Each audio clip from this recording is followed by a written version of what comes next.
Okay, so we've gotten a lot of material from you about Michael Jackson. It's really something, isn't it? Even now, just the sheer range of views, the information, it's immense. It really is a testament to his enduring All presence. right, so you've definitely looked deep into this. What we want to do now, I think, is get past the usual headlines, Hmm. you know, beyond the stuff everyone knows. What's the real fundamental core of his cultural impact? That's what we're trying to dig into here. Exactly. It's about looking, well, beneath the surface, trying to grasp those deeper currents of influence that are still felt today. And that's our plan for this deep dive. We're going to Yeah. look at the whole journey, from the very beginning, his rise to being this global icon, the art he made, which was genuinely groundbreaking, Hmm. the controversies too, the complexities, and then what's left, the legacy.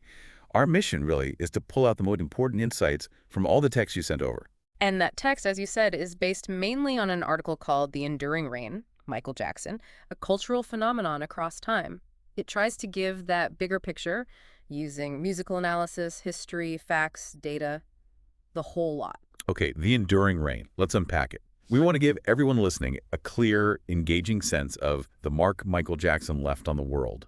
Hopefully connect some dots, maybe offer a few surprises, make it memorable. Sounds good. So where does this reign, this phenomenon, where does it actually start? Well, like a lot of these big stories, it starts pretty small, relatively speaking. Gary, Indiana, 1958. That's where Michael Jackson was born. Right. And right from the get-go, music was everything. He was part of the Jackson 5. And that time, those early years with his brothers, Mhm. the article frames it as more than just, kids playing music. It calls it a crucible for his talent. Mhm. Why that word? Because it was incredibly intense. That constant performing, recording, the pressures of the industry from such a young age. Yeah. It really was a training ground like no other. Yeah. It forged the raw talent he had, yeah. But it also built this incredible discipline, this stage presence that you rarely see, even in performers who've been doing it for decades. So Gary, Indiana, to the absolute global stage, still sounds kind of unreal. Let's track that Jackson 5 journey. They signed with Motown, was it 1969? That's right, 69. And the success was, well, almost immediate. They just exploded. Yeah. The article really stresses that. Straight away, they had these huge hits, songs everyone knows, I Want You Back, ABC, Ben a bit later for his solo work there. Classics. Total classics. And even then, as a kid, Michael's voice, his control, his energy on stage, it was undeniable. You could see something special was there. And here's a really wild fact. The article includes he was only 11. 11 years old when I Want You Back hit #1 on the Billboard Hot 100. Yeah. I mean, what does that tell us? It's staggering, isn't it? It just shows how incredibly gifted he was right Yeah. from the start. To have that kind of success, connect with so many people at that age, it's almost unheard of. And the context, too. Motown records itself. The article mentions Berry Gordy Jr. and Motown's role, in breaking down barriers for Black artists. Absolutely crucial context. Motown was actively opening doors in the mainstream music industry. The Jackson 5 were right at the forefront of that wave. So they weren't just pop stars. No, not at all. They were achieving massive mainstream success when racial barriers were still very, very high in the US and elsewhere. Their success was bigger than just music. It was part of a cultural shift. That's important to remember. Now, Michael also did some solo stuff while still with Motown, right? Was that him starting to sort of find his own voice? Yeah, you could definitely see hints of it. Glimpses of his own artistic identity emerging separate from the group. Okay. Those solo records let him experiment a bit more, try different vocal things, different styles maybe. But the article is clear. The really big shift, the game changer, came later, late 70s, when he teamed up with Quincy Jones. Ah, Quincy Jones. Okay, so that's the bridge. The next big era, the one that really defined a generation, maybe the defining moment for many. Off the Wall, 1979. The article positions this as a major turning point. How so?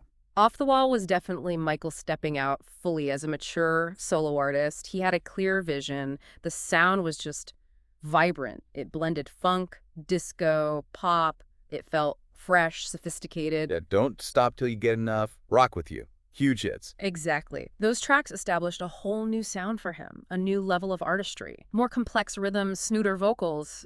It was a statement. But then, 1982. Thriller.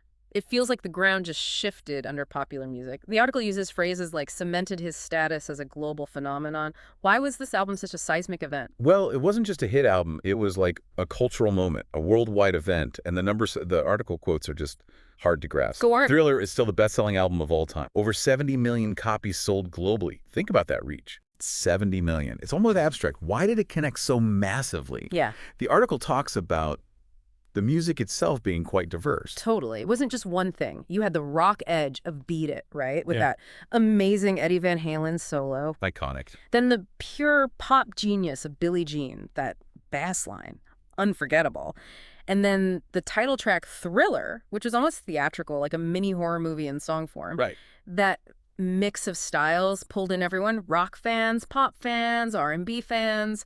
It broke down all those genre walls, and Quincy Jones' production was just masterful in holding it all together. And you can't talk Thriller without the video. The article calls it revolutionary. What was so different about it? Oh, completely revolutionary. Directed by John Landis, who did, movie comedies. Yeah. It basically turned the music video into an art form. It had a budget, a storyline, special effects, real choreography. It was like a short film. Not just the band playing. Exactly. Before Thriller, most videos were pretty basic performance clips. This was different. Much longer, cinematic. It changed everything on MTV and how music was marketed visually. It's at a whole new bar. Okay, so after that kind of peak, which seems almost impossible to follow, he kept going. Bad, Dangerous, History. The article notes they still broke records, pushed boundaries.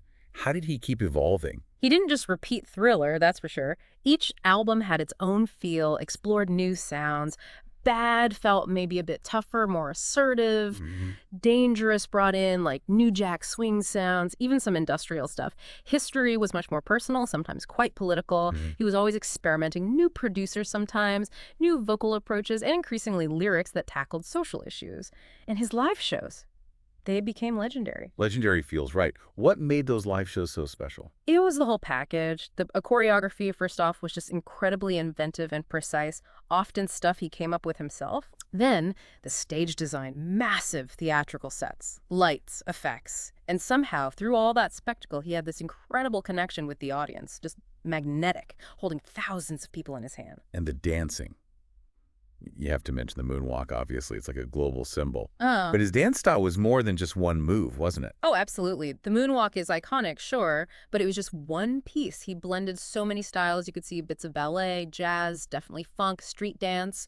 He created this unique visual language. Fluid, sharp, expressive. He danced the music, Visual music, yeah. The article also mentions his lyrics shifting sometimes, becoming more socially conscious. Yes, definitely. As his fame grew, he seemed to engage more with what was happening in the world. Songs like Man in the Mirror, about personal change, or Heal the World, which was this big anthem for peace and children's welfare. He used that huge platform.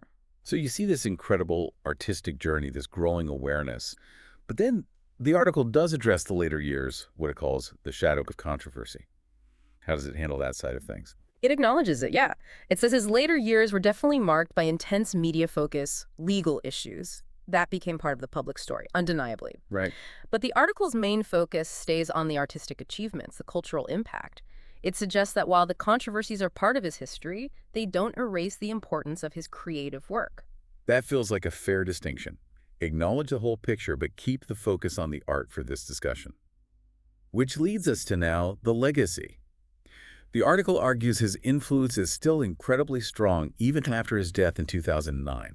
Where do we see that? Oh, it's everywhere in pop culture. Musically, it's undeniable. You mentioned some artists earlier, but so many contemporary acts across different genres, pop, R&B, even hip-hop or electronic, they openly talk about him being a major inspiration. Like who? Well, you hear echoes of his vocal style, his rhythms, his production ideas. Think of The Weeknd, for sure. Bruno Mars with his showmanship and versatility. Usher, especially early on. The list is long. And it's not just the sound, right? It's the performance aspect, too. Totally. His choreography, that electrifying stage presence, it set a benchmark. Performers today still study him. The energy, the precision, the storytelling through movement. Yeah. You see artists trying to capture elements of that in their own shows. And fashion. Those looks are unforgettable. Still iconic. The single sequin glove, right? The military jackets, the fedoras, they weren't just clothes, they were statements. And they still pop up in fashion trends. Designers reference them all the time. The article also mentions his philanthropy, which maybe gets overlooked sometimes. It often does, yeah. Amidst all the noise, he actually did a lot of work for children's charities, humanitarian causes.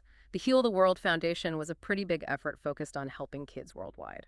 Here's another amazing stat from the article. Michael Jackson is the only artist ever to have a U.S. #1 single in the 1960s, 70s, 80s, and 90s. 4 decades. That's incredible, isn't it? It just shows his amazing ability to stay relevant, to adapt, to innovate, and keep connecting with audiences across massive shifts in music and culture. So looking ahead, the article talks about a future reign. It suggests his music is timeless, still finding new listeners. Why do you think it holds up so well? Well, partly it's just the quality, isn't it? Great melodies, innovative production, that voice. Yeah. It just connects on an emotional level that doesn't really date. Mm. And now with streaming, documentaries, social media tributes, new generations are constantly discovering his work. Timeless art does that. He was also way ahead on the visual side, wasn't he? The article points out how early he understood the power of music videos. Absolutely a pioneer there. He saw videos not just as ads, but as extensions of the art. He invested in them, made them into mini-movies. He basically wrote the playbook for the modern music video. It's interesting, the article even brings up the educational value, how his career is studied. Yeah, because it's such a rich case study. You can look at music history, technological change in music, the nature of fame, celebrity culture, Right. even complex issues around race and identity. Yeah. Academics analyze his work and life through all those lenses. And there's always the chance of more unreleased music coming out. It's possible. Posthumous releases could definitely offer new perspectives on his creative process, maybe uncover some hidden gems. It could add another layer to the legacy. So the big picture from the article isn't really about someone fading away. It's about an influence that's still very much alive. Exactly. He's become this permanent fixture in our cultural landscape, an enduring touchstone whose art keeps resonating. Okay, so let's wrap up this deep dive. We've traced it from Gary, Indiana, the Jackson 5, Crucible years. through the groundbreaking solo work, the absolute phenomenon of Thriller, Defining a generation. his influence that continues today in music, dance, fashion. And his permanent place in cultural history, despite the complexities. We've seen that mix of just raw talent, this drive for innovation, and this incredible persona creating something truly lasting. A unique combination. So the final question maybe to leave everyone with is this. Yeah. When you look at all of music history, this vast landscape, what is it about Michael Jackson's specific blend? The talent, the innovation, the cultural impact, what allows him to still have such a powerful hold on our imagination right now? Yeah. It's worth thinking about those layers, beyond just the amazing music itself. What makes that connection so deep and so enduring? Something to ponder.